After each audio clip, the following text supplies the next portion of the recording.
자, 오늘은 베드로전서 2장 21절 보겠습니다. 21절부터 25절까지 받들겠습니다.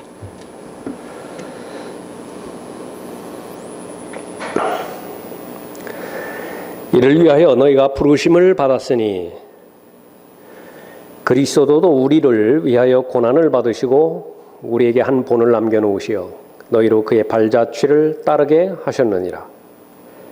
그는 죄를 짓지도 아니하셨고 그 입에는 간사함도 없으셨으며 모욕을 당하셨으나 다시 모욕으로 갚지 아니하셨고 고통을 당하셨으나 위협하지 아니하셨으며 오직 의롭게 심판하시는 분께 자신을 의탁하셨느니라. 그가 친히 나무에 달린 자신의 몸으로 우리의 죄들을 담당하셨으니 이는 우리가 죄들에는 죽고 의에는 살게 하려 하심이니라. 그가 채찍에 맞음으로 너희가 낫게 되었느니라. 이는 너희가 길 잃은 양들 같았으나 이제는 너희 혼들의 목자와 감독에게로 돌아왔음이니라. 고난받으신 목적이라고 하는 제목으로 말씀드리겠습니다.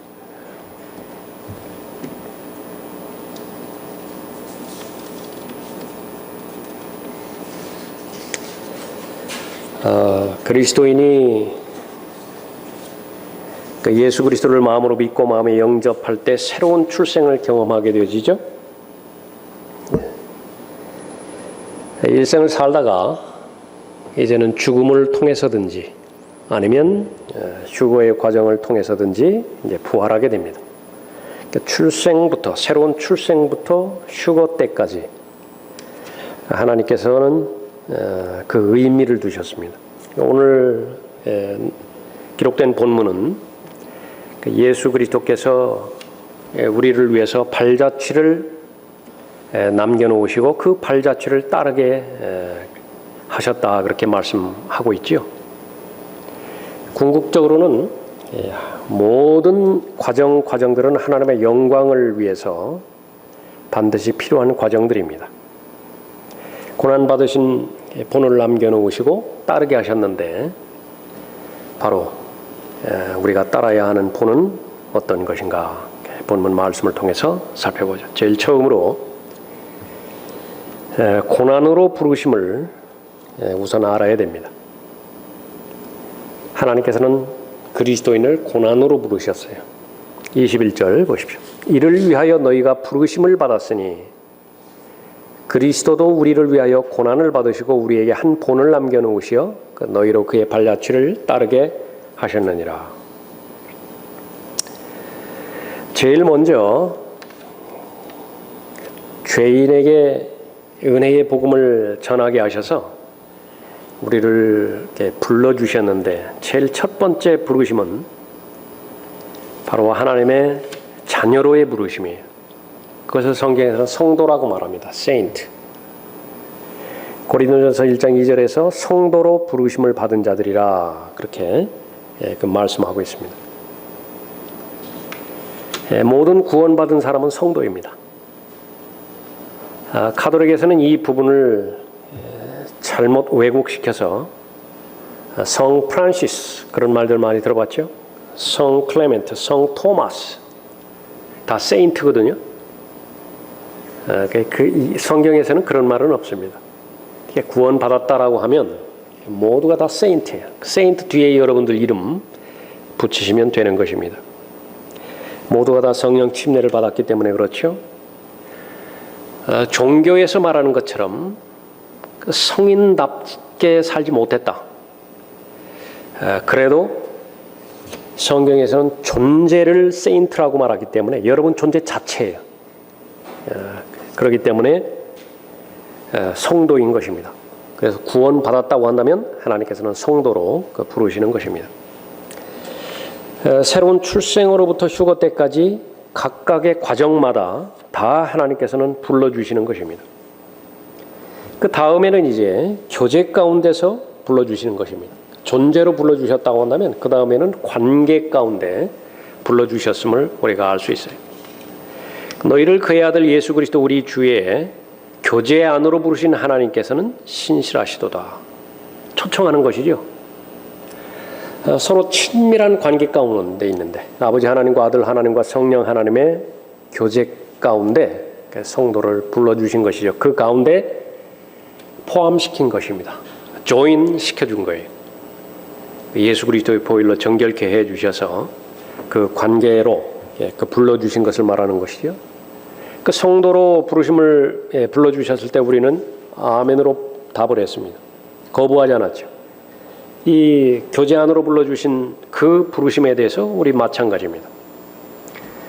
그 다음에 자유로 불러주셨다 그렇게 말씀하십니다. 갈라디아서 5장 13절에서 그 형제들아 너희가 자유회로 부름을 받았으니 그 자유를 육신을 위한 계기로 삼지 말고 사랑으로 서로 섬기라 말씀하셨습니다. 얼마나 많이 억압과 중독에 빠져서 살아가고 있습니까? 현대인들은. 그것을 할 결정도 있고 그것을 하지 않을 결정도 있죠. 그 선택권이 분명히 주어져 있는 것인데 많은 부분에 있어서는 선택의 여지가 없어요. 그걸 해야만 돼요.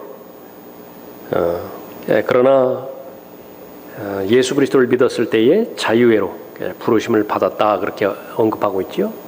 그 당부의 말씀은 그 자유를 방종으로 삼지 말고 육신을 위한 계기로 삼지 말고 또 사랑으로 서로 섬기라 그렇게 언급하고 있습니다.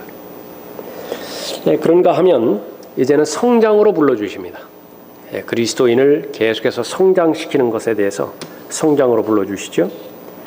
베드로후서 1장 3절에서 그에 관한 지식으로 말미암아 우리를 영광과 덕에 이르도록 부르셨으니 말씀하고 있습니다.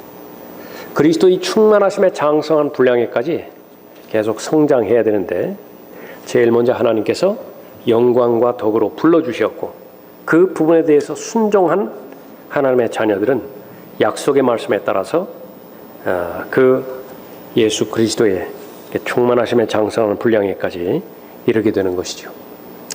궁극적으로는 이제 아들의 형상과 일치하게 하시려고 불러주셨다 그렇게 말씀하십니다. 로마서 8장 29절의 말씀이죠.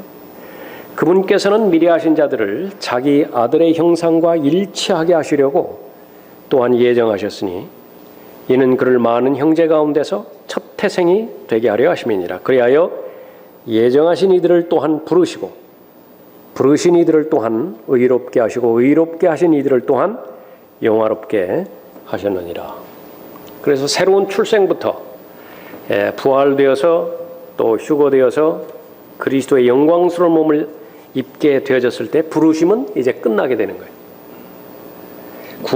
구원으로 불러주시는 부분부터 시작해서 수고하고 무거운 짐진 자들아 다 내게로 오라. 그 부르심부터 시작해서 이제 자기 아들의 형상과 일치하게 하시려고 불러주셨죠. 하나님의 관점에서는 이미 그 하나님의 약속은 예수 그리스도 안에서 성취가 되는 것입니다. 그 가운데, 그 과정 가운데 있는 모든 사람들에게 이제 성숙한 부르심을 또 불러주시는데 그것을 고귀한 부르심이라 그렇게 말씀하고 있습니다. 빌립보서 3장 14절에서 그리스도 예수 안에서 하나님의 고귀한 부르심의 상을 위하여 그 표대를 향해 쫓아갈 뿐이라. 그 고귀한 부르심 가운데 하나가 이제 본문에 나와 있는 고난으로의 부르심입니다. 아무나 응답할 수 있는 것이 아니죠.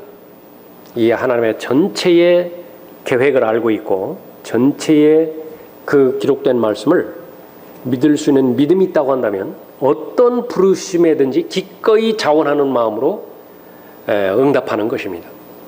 구원으로 불러주셨다고 한다면 그 구원의 부르심에 대해서 예스, 아멘으로 응답하는 것입니다. 그분을 믿기 때문에 그렇죠. 그 다음에 성장을 위해서 불러주셨잖아요. 그러니까 어린아이 상태로 남아있는 것이 하나님의 뜻이 아니라 계속해서 성장해야 되겠죠. 그래서 전문가가 되어야 됩니다. 또 포도나무에 붙어있는 가지의 목적은 그 의무는 열매를 맺는 것인데 자연스럽게 열매를 맺는 것이 아니라 그것은 시간이 필요하고 그것은 성장이 필요하지요. 예수 그리스도 안에 거하고 그분의 사랑 안에 거하고 그분의 말씀 안에 거할 때에 비로소 열매를 맺게 되는 것입니다. 근데 병행해서 그분 안에 거할 때에 바로 그분께서 허락하시는 고난 가운데 함께 거하는 것입니다. 그렇게 됐을 때에 연단받게 되고 훈련받게 되어서 하나님의 영광에 동참하게 되는 것입니다. 바울이 구원받기 전에 얼마만큼 교회를 박해했고 또 예수 그리스도를 대적했습니까? 교회 다니는 사람이라고 한다면 이를 갈았죠. 아주 철천지 원수였어요. 자기가 믿고 있는 신념과 자기가 가지고 있는 종교와 정반대로 배치되기 때문에 최선을 다해서 박해했고 고통을 주었죠. 그 가운데서 다마스커스로 올라가는 도중에 예수 그리스도를 하늘에서 만난 것입니다. 사울아 사울아 내가 왜 나를 박해하느냐? 그 하나님의 음성을 들은 즉시로 그 예수 그리스도에 대해서 모든 오해가 거쳤죠. 그 바울을 부르신 목적이 있었다 그렇게 언급하고 있습니다. 하나님께서는 왜 그렇게 하나님을 대적하고 하나님께 반역했던 그 사울을 즉시로 죽이지 않고 오히려 구원시켜서 불러주셨는가? 고통을 받을 사람이 필요하다 그렇게 말씀하시는 것입니다. 고난받을 사람이 필요한 거예요. 하나님의 관점에서는.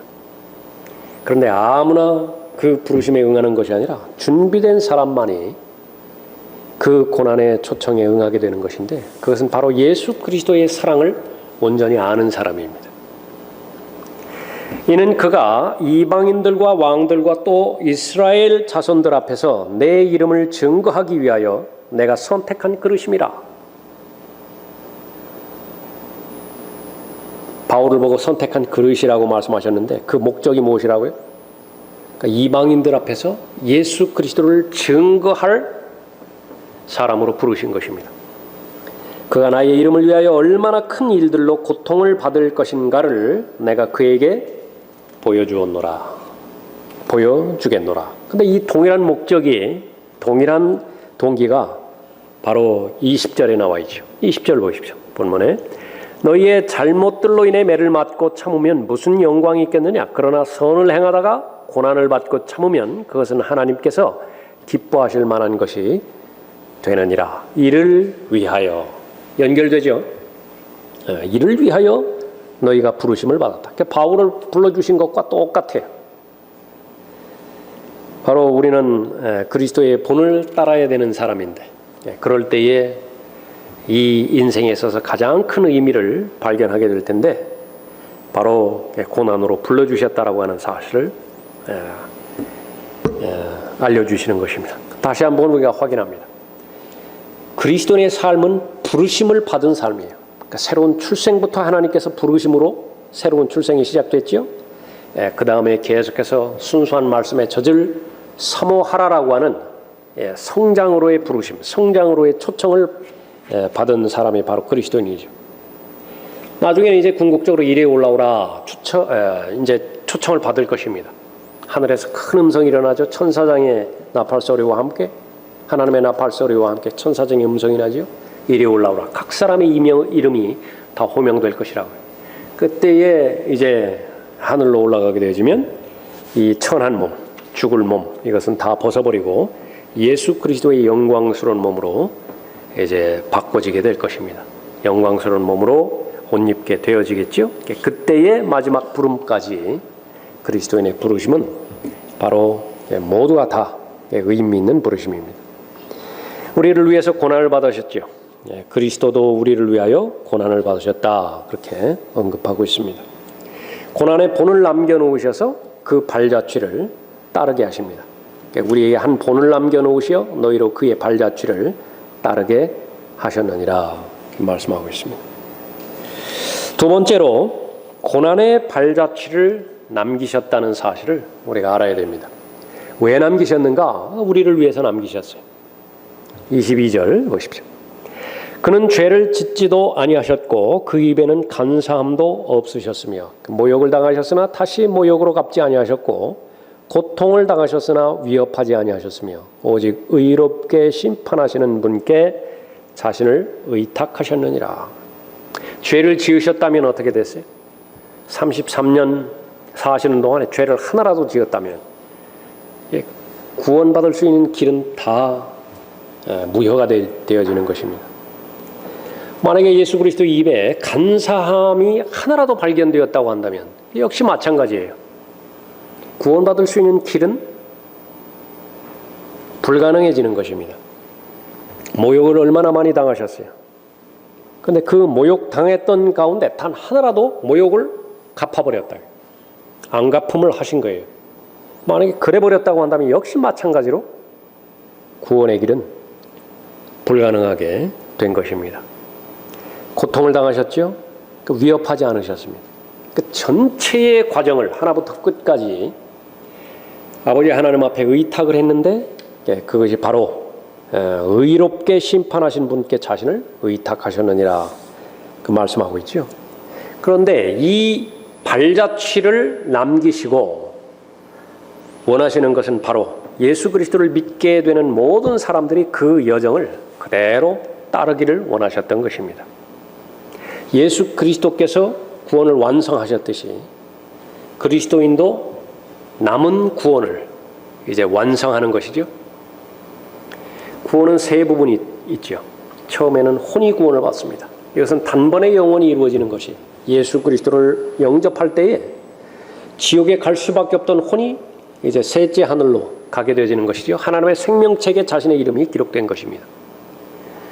그 다음에는 이제 영의 구원이 남았는데 그 영의 구원은 구원받은 그 순간부터 부활하는 그 순간까지 계속해서 자라가야 되죠. 두려움과 떨림 가운데서 구원을 이루라 그렇게 말씀하셨을 때 그것은 영이 성장하는 영역을 말하는 것입니다. 마지막에 이제 몸의 구원이죠. 몸의 구원은 바로 우리가 들림받아서 영광스러운 몸으로 변모될 때에 몸이 구속받는 것입니다. Redemption. 완전히 영광스러운 몸으로 바꿔지게 되어지는 것이죠. 그 가운데서 우리에게 남은 구원이라고 하는 것은 영이 계속해서 성장하는 것이죠. 계속해서 훈련과 연단을 통해서 영이 자라는 것을 말하는 것입니다. 그것은 무엇을 통해서만 가능한 것이냐? 예수 그리스도의 남겨주신 발자취를 따라가는 것으로 인해서 가능한 것입니다.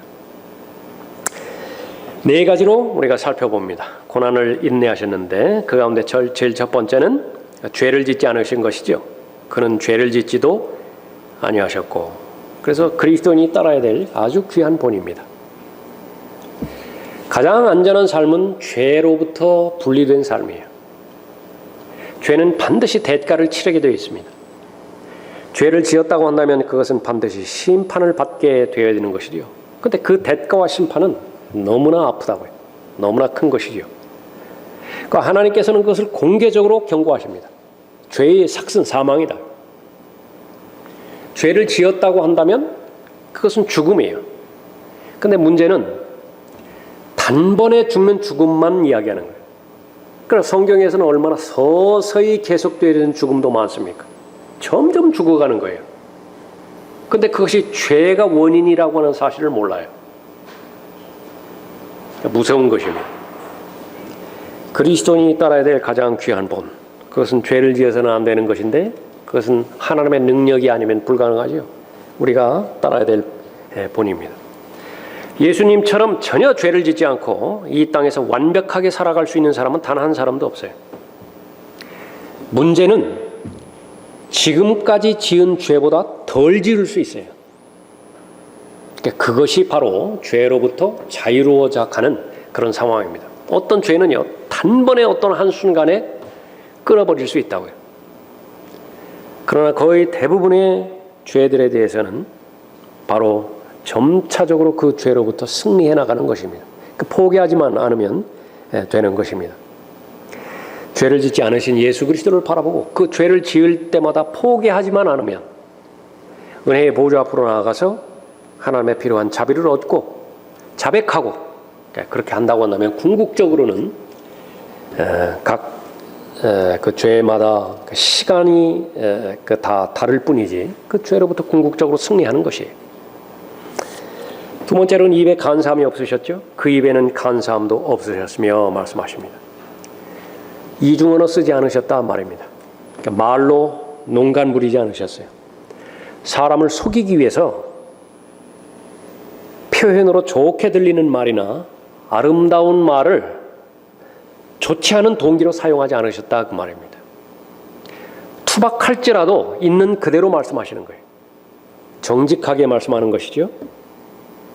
그러나 특히 이 교회 내에 특히 인도하는 지도자의 입장에 선 사람들 가운데서 이렇게 이중언어 쓰고 사람들을 자신의 목적대로 끌고 가기 위해서 언어를 장난하는 사람들에 대해서 하나님의 말씀은 경고하고 있지요. 그러한 자들은 우리 주 예수 그리스도를 섬기는 것이 아니라 자기들의 배를 섬기는 것이니 정중한 말과 그럴듯한 언변으로 순진한 사람들의 마음을 미혹하느니라. 정중한 말과 그럴듯한 언변이라고 하는 것은요, 사람의 감정과 이성에 호소해서 예수 그리스도를 믿으라는 거예요. 인본주의에 입각해서 하나님의 말씀을 믿으라는 것이에요. 그러니까 성경은 그런 거 없어요. 그러니까 예수 그리스도를 왜 믿는 것이냐? 단도직입적으로 말할 수 있고 그렇게 간단하게 믿을 수 있어야 됩니다. 다른 사람에게 전달해 줄 수 있어야 돼요. 그것이 죽은 믿음이 아니라 산 믿음이죠. 지옥에 가지 말라는 거예요. 그거 하나입니다. 제일 첫 번째 순서는. 한 번 죽는 것은 사람들에게 정해진 것이고 그 죽음 뒤에는 심판이 있다고 말씀하고 있죠. 그러니까 성경에 기록된 목적은 심판의 내용을 알려주기 위해서 성경이 기록된 것이에요. 그러니까 무서운 것이라고요. 그러니까 왜 무서운 것이냐? 하나님께서 경고하시는 것이에요. 태어날 때부터 사람은 잘못된 상태에서 태어나고 잘못된 과정을 살다가 결국은 잘못된 죽음을 통과해서 잘못된 영혼에서 영혼을 보내게 되어 있는 거예요. 온통 부정적으로 이야기하는 것이다. 그런데 그것이 부담스럽죠? 그것을 받아들이기가 너무 쉽지가 않다. 그러니까 사람들은 이 말을 교양 있게 바꿔버려요. 그 가운데 하나가 지옥에 대한 교리를 다 덮어버리는 것입니다. 지옥에 대해서는 설교하지 않아요. 가르쳐주지도 않아요. 공개하지도 않아요. 그러나 분명하게 예수 그리스도는 간사함이 없으셨잖아요. 그래서 지상에서 설교하는 중에 4분의 3 이상이 지옥에 관한 설교예요. 그곳에는 불도 꺼지지 않고 벌레도 죽지 아니하느니라. 그곳에 가지 말라는 것이죠. 그것이 바로 간사함이 없으셨다라고 하는 말입니다. 정직한 예수 그리스도셨어요. 우리가 본받아야 되는 그런 부분입니다. 적어도 진리에 관한 한 그것은 간사함이 없어야 돼요. 성경에서는 그 이후에도 계속해서 그리스도인이 중상하는 또 험담하는 자가 절대로 되어서는 안 된다고 경고하고 있죠.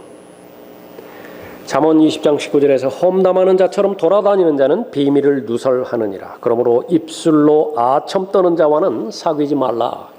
여러분 친구 관계도 마찬가지입니다. 그것은 한두 번 하다가 보면은 넘어갈 수 있지만요. 그거 오래가지는 못하잖아요. 만약에 그렇게 발견이 되었다 그러면은 자신의 마음을 둘 수 있는 그 신뢰할 수 있는 대상은 되지 못합니다. 다른 사람에 관한 뉴스거리를 항상 가지고 다니는 사람이 있어요. 제3자에 관련된 부분들. 그러니까 별로 바람직스럽지 못한 것입니다. 왜냐하면 그 뉴스거리에는요, 그 사람을 세워주는 말은 거의 없고 모조리 험담하는 말이에요. 가십거리죠. 또 인격적으로 손상시키는 말, 그런 내용들이 있다. 근데 사람의 본능에는요, 그것이 아주 미끼예요. 누가 시작을 하지 않아서 그렇지, 누가 한 사람 시작을 해버리면 그걸 중단시키기가 너무 힘든 것이죠. 분명하게 입술로 아첨 떠는 자를 사귀지 말라고 성경은 경고하고 있는 것입니다. 둘 사이에 비밀이 있을 수 있죠. 그것을 비밀이라고 이야기를 해줬다고 한다면 그것은 지킬 수 있어야 돼요. 나중에 봤더니 그것이 다 공개돼 버렸다. 신뢰할 수 없는 사람이죠. 그 사람은 각자에 대한 충성심이 없어요. 로열티가 없는 거예요. 그러면 더 이상 신뢰할 수 없죠. 그런 사람은 대체로 비판을 많이 합니다. 아무에게도 유익이 되지 못하죠. 우선적으로 나 자신에게 적용을 해야 됩니다. 내가 이런 사람이 되어서는 안 되겠다. 예수님을 바라봤더니 예수님의 입에는 간사함이 없었어요. 다른 부분은 몰라도 진리에 관련된 부분에서는 예스면 예스, 노면 노예요. 빛이면 빛이고 어둠이면 어둠이에요. 그 부분을 우리가 잘 본받아야 되겠죠. 그 다음에 보복하지 않으셨어요. 예수 그리스도는. 모욕을 당하셨으나 다시 모욕으로 갚지 아니하셨고 고통을 당하셨으나 위협하지 아니하셨으며. 예수 그리스도는 얼마나 많은 모욕을 당하셨습니까? 하나님이면서 피조물에게, 그것도 죄덩어리 피조물들에게 네가 하나님이냐고, 내가 하나님의 아들이냐고 수없이 많은 그 모욕을 받았지만은 예수 그리스도는 단 한 번도 그것을 안갚음할 그런 목적으로 되받아 치지 않으셨던 것입니다. 모욕을 당하셨으나 다시 모욕으로 갚지 아니하셨고 고통을 당하셨으나 위협하지 아니하셨다 말씀하시죠. 마지막에 내 영을 받아주시옵소서 간구를 하셨죠. 그 전에 무슨 기도를 하셨나요? 자기를 죽이던 모든 죄인들의 죄들을 용서해 주시라고 하나님 앞에 간구를 드렸죠. 우리는 그 부분들을 본받으라는 것입니다. 거듭난 즉시로 우리는 어린아이 상태예요. 그 어린아이의 당위성은 반드시 성장해 나가야 되죠. 자라야 돼요. 성숙하지 않으면 하나님을 기쁘시게 해드릴 일은 거의 없습니다. 극히 제한적인 영역 내에서 하나님을 기쁘시게 해드릴 수 있죠. 기쁘시게 해드리기 위해서는 반드시 성장해야 되는데, 성숙해야 되는데, 그 가운데서 성숙하기 위해서는 예수 그리스도에 남겨진 발자취를 반드시 따라갈 수 있어야 됩니다. 예수 그리스도와 동행할 수 있어야 되죠. 그런데 본문 말씀해 봤더니 보복하지 않으셨어요. 아무도 없습니다. 이 말씀을 하나님의 능력의 도움 없이 보복하지 않을 사람은 아무도 없다고요. 심지어는요, 행동으로 취하지는 않는다 하더라도 말로 얼마든지 교묘하게 꾀하세요. 그 제3자로 말미암아서 보복하게 그렇게 만든다. 히틀러는 무수히 많은 사람들을 죽였지만은요, 방아쇠 한 번 당기지 않았어요. 무엇으로 했습니까? 다 조종했다. 살인자예요. 엄청난 살인자죠. 다윗 역시 마찬가지예요. 다윗이 자신이 직접 칼집에서 칼을 뽑아가지고 자신의 신하 우리아를 죽인 사실이 없죠. 그런데 성경은 다윗 보고 살인자라고 언급하는 거예요. 무엇 때문에 그랬습니까? 바로 자신의 말을 통해서 간접적으로도 얼마든지 살인을 저지를 수 있는 것이죠. 우리가 적용해 봅니다. 그러면 가장 많은 보복이 일어나는 과정은 어떤 것인가? 분노를 참지 못함으로 인해서 보복하는 것이. 이 분노에 대해서, 성내는 것에 대해서 성경은 얼마나 많이 경고하고 있습니까? 왜 그래요? 그 분을 한번 성내는 것으로 그치는 것이 아니라 하나님 앞에 영광을 돌리지도 못하고 하나님의 일을 망칠 뿐만 아니라 본인이 성숙하는 그 과정을 다 무효로 만들어버려요. 지금까지 잘 싸워왔잖아요.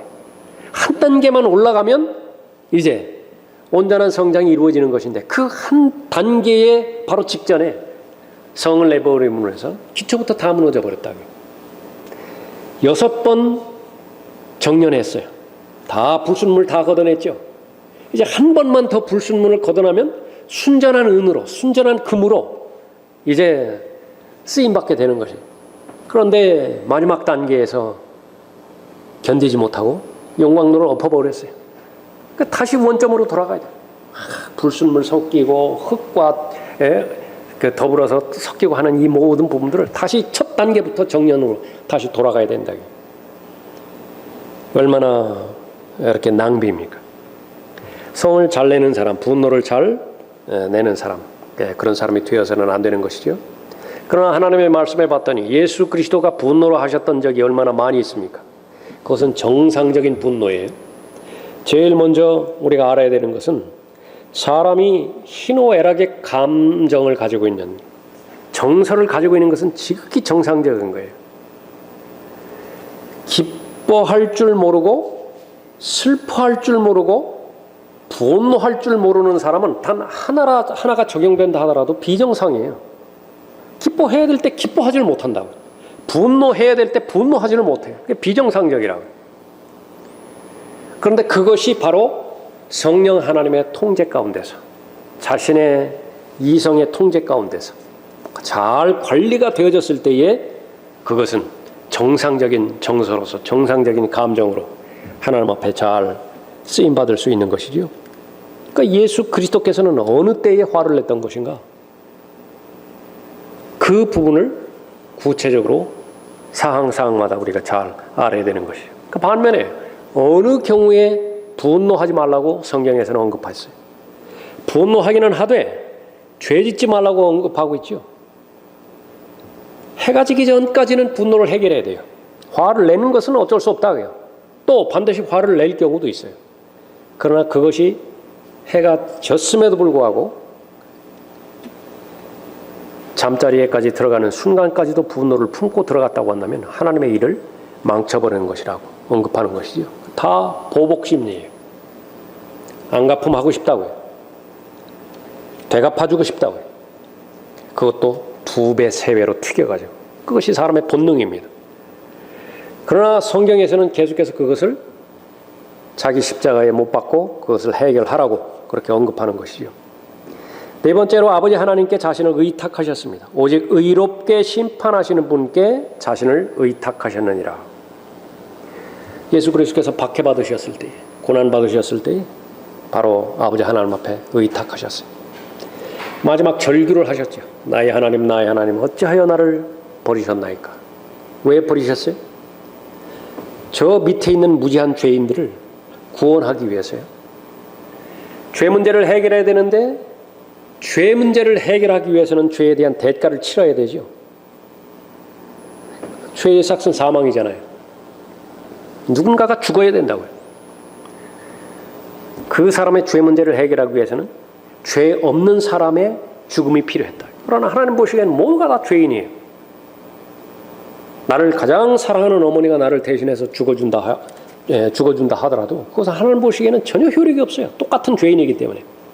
유일하게 죄가 없는 예수 그리스도께서 사람의 몸을 입고 이 땅에 오셔서 내가 죽어야 되는 죽음을 대신 죽으신 것이다.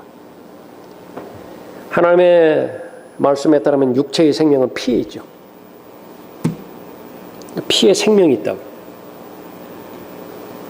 죄의 삭은 사망이기 때문에 사람이 죽는 것은 그 피가 잘못되었기 때문에 죽는 것이죠. 그러나 하나님의 피는 깨끗한 피죠. 그 피 안에는 영원한 생명이 있습니다. 교체해 주시는 것이 하나님의 영원한 생명과 죄인들의 죽을 수밖에 없는 그 생명을 바꾸셨어요. 그래서 예수 그리스도께서 죽으셨다고. 나의 하나님 어찌하여 나를 버리셨나이까. 왜 예수 그리스도를 버려야만 됐습니까? 그러니까 죄인이 받아야 되는 저주와 죄인이 받아야 되는 심판을 대신 예수 그리스도의 등짝에다 내리신 것이죠. 예수 그리스도는 가시면류관을 썼잖아요. 성경에서 가시는 뭐예요? 저주의 상징이잖아요. 첫 번째 사람이 범죄했을 때에 이 땅을 저주하셨는데 가시를 냈다. 가시, 엉겅퀴, 가시. 장미에는 왜 가시가 있어요? 저주받은 증거라고요. 그 가시로 엮은 면류관을 예수 그리스도가 쓰시고 그 이마에서 피가 흘렸을 때요. 땅에 있는 모든 저주를 예수 그리스도 머리 위로 다 옮기는 것이라고요. 24절에서 채찍에 맞음으로 너희가 낫게 되었느니라 말씀하셨죠. 얼마나 많은 채찍을 맞으셨습니까? 채찍 한 번 맞을 때마다 피가 흘렸는데 인간의 모든 죄가 그 채찍을 통해서 예수 그리스도의 등짝 위로 하나씩 쌓여져 간 거예요. 첫 번째 사람 아담의 죄부터 시작해서 마지막 사람의 모든 죄까지 다 채찍이 후려쳐질 때마다 예수 그리스도의 몸 안으로 그 머리 위로 다 죄가 계속해서 쌓여졌다. 버려야만 됐어요. 그래서 요한복음 1장 29절에서 예수 그리스도를 죄들을 제거하는 하나님의 어린 양이라 했죠. 보라 세상 죄를 제거하는 하나님의 어린 양이라. 그 예수 그리스도 위로 올라간 모든 죄들은 예수 그리스도께서 지하세계로 내려가셨을 때 지하에다가 다 부려놓으신 것이죠. 단 하나의 죄도 남기지 않고 다 죄가 있어야 되는 지옥에 다 넘기셨다. 그 증거가 무엇입니까? 바로 부활하신 거예요. 단 하나의 죄가 있다 하더라도 부활할 수 없는 것입니다. 그 죄 문제가 해결되기 전까지는 그냥 누워 계셔야 돼요. 그러나 다 이루었다 그렇게 말씀하셨을 때 죄의 완벽한 해결책까지 다 선언하신 것이죠. 그 모든 과정 가운데서 그것을 다 이루시기 위해서 아버지 하나님께 자신을 의탁하신 것입니다. 그런데 우리에게 이 부분들을 본받으라고, 그 발자취를 따라가라고 말씀하시는 거예요. 역시 마찬가지로 나 자신의 능력으로는 불가능해요. 이렇게 억울한데, 이렇게 말도 안 되는 상황 가운데서 어떻게 넘어갈 수 있는 것이냐. 그러나 그런 모든 부분에서 우선적으로 하나님 앞에 모든 것들 아뢰라는 것이죠. 하나님께서 지혜를 주시는 대로, 피할 길을 주시는 대로 해결해 나가시는 것입니다. 예수 그리스도께서 오실 때가 가까우면 가까울수록 제일 필요한 덕목은 절제라고 그랬어요. 아시죠? 사람들은 참지를 못해요, 이 세상은.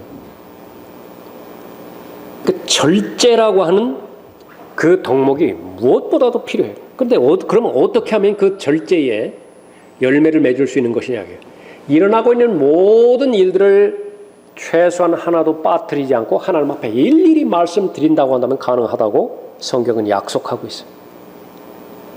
다른 사람에게 내 억울함을 호소하기 전에, 다른 사람에게 나를 변호하기 전에 우선 하나님 앞에 보고 드리라 의탁하는 거예요. 나에 관련된 모든 부분들을 이미 다 알고 계시는 그분께 의탁하는 것입니다. 너희의 절제가 모든 사람에게 알려지게 하라. 주께서 가까우시니라. 그랬죠? 아무것도 염려하지 말고 다만 모든 일에 기도와 간구로 너희의 구하는 것들을 감사함으로 하나님께 알려지게 하라. 그러면 어떻게 되는데요? 약속하고 있잖아요. 모든 지각을 초월하는 하나님의 평강이 내 마음을 통치한다, 다스린다, 가득 채운다. 그래서 이것을 알려드리기 전까지는 잠이 안 와요. 밥을 먹을 수가 없어요. 밥맛이 없어서. 그 사람만 생각하면, 그 일만 생각하면 속이 뒤집어진다. 요즘은 사람들이 말하는 것처럼 암 걸리기 딱 좋아요. 일일이 알려드리죠. 보고했죠. 기적이 다 나오는 거예요. 기적을 체험하는 거예요. 어떤 기적입니까? 지각을 초월하는 하나님의 평강이라고. 지금 그 상태에서 그렇게 잠을 깊이 잘 수 있는 상황이 아니라고요. 주변 사람들이 생각할 땐 그렇다고요. 근데 쿨쿨 잠에 빠졌다. 야고보가 사역 초기에 목배임 당했죠. 그 다음 순서가 베드로인데 명절이 걸려버렸다고요. 그러니까 명절 끝나면 죽이기로 돼 있다고요. 그 겁이 많던 베드로가요. 그 감옥에서 잠을 자는데 얼마나 불편해요. 딱딱하고. 천사가 와서 깨우는데요. 일어나질 못해요. 너무 깊이 잠 빠져가지고 힘껏 정강이를 걷어차야 깨어날 수 있었다. 바로 그 말씀이에요. 지각을 초월하는 하나님의 평강이 베드로를 재운 거예요. 여러분도 마찬가지라. 얼마나 고통스럽고 어렵고 억울하고 또 고난스러운 그런 일들이 있을 것입니까? 그러나 예수 그리스도께서 아버지 하나님 앞에 자신을 의탁하심으로 인해서 다 이루었다 그렇게 말씀하셨듯이 여러분들도 문제를 만날 때마다 하나님 앞에 아뢰는 것입니다. 나중에 봤더니요, 얼마 걸리지도 않아요. 내가 직접 그 문제를 다루는 것보다 하나님께서 그 문제를 다루셨을 때가 훨씬 더 효과적이었어요. 훨씬 더 효과적이었다고요. 예? 내가 보복하고 내가 안 갚음하면요, 내 감정은 풀릴지 몰라요. 그러나 다 망하는 거예요. 그러나 하나님께서 다루시면은요, 둘 다 살려내요. 나는 나대로 회복시키시고, 가해자가 있다면 그 가해자의 죄를 뉘우치게 만들고 회개하게 만들어서 같이 가는 거예요. 같이. 그러나 나에게는 그런 능력이 없어요. 내가 직접 나서서 판단하고 평가해버릴 경우에는 나는 만족스러운지 모르지만은 관련됐던 모든 사람들은 다 마귀가 원하는 방향대로 주저앉고 마는 것입니다. 세 번째로 고난을 통하여 영광을 받으신 하나님을, 예수 그리스도를 우리가 확신하는 것입니다. 그 고난을 통과하셨죠. 그 결과가 무엇이라고요? 궁극적으로 하나님 앞에 영광을 받으신 것입니다. 24절 보십시오. 그가 친히 나무에 달린 자신의 몸으로 우리의 죄들을 담당하셨으니 이는 우리가 죄들에는 죽고 의에는 살게 하려 하심이니라.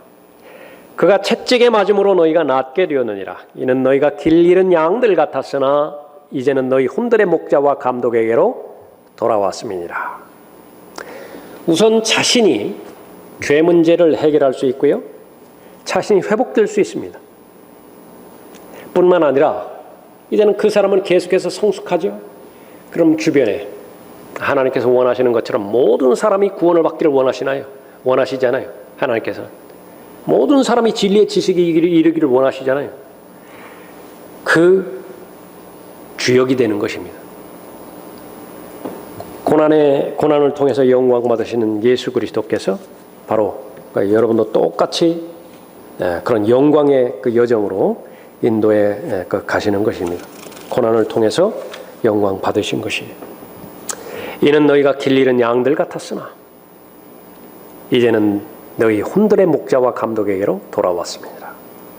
양과 목자와의 관계, 음성이라고 하는 말이 연결시켜주죠.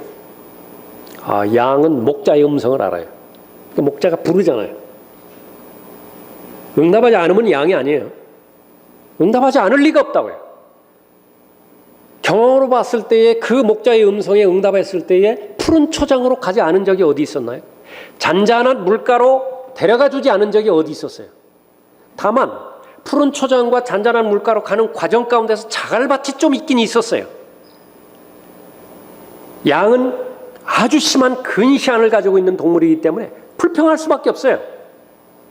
바로 앞에 있는 것을 보았을 때는. 그러나 궁극적으로는 잔잔한 물가로 가서 푸른 초장으로 가서 필요한 모든 것들을 다 공급받잖아요. 그것이 하나하나 경험으로 쌓인 것이 그리스도인의 성장 과정이죠.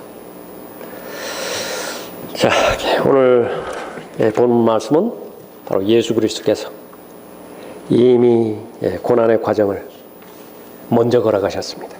그 발자취를 남겨놓으셨어요. 그리고 나서 초청하십니다. 부르시는 것이 고난으로 불러주시는 것입니다. 예수 그리스도를 믿지 못했을 때는 망설였었죠.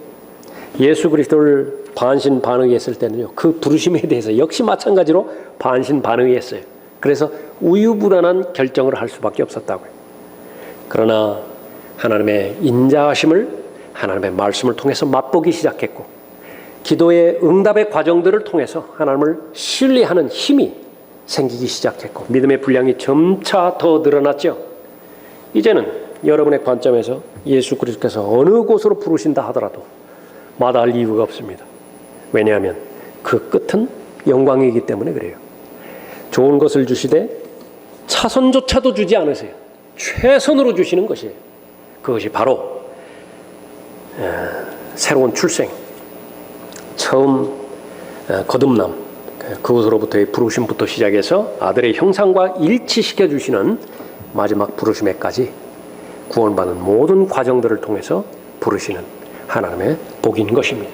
그 부르심 가운데서 고난으로 불러주셨는데 여러분들 마다할 리가 없죠?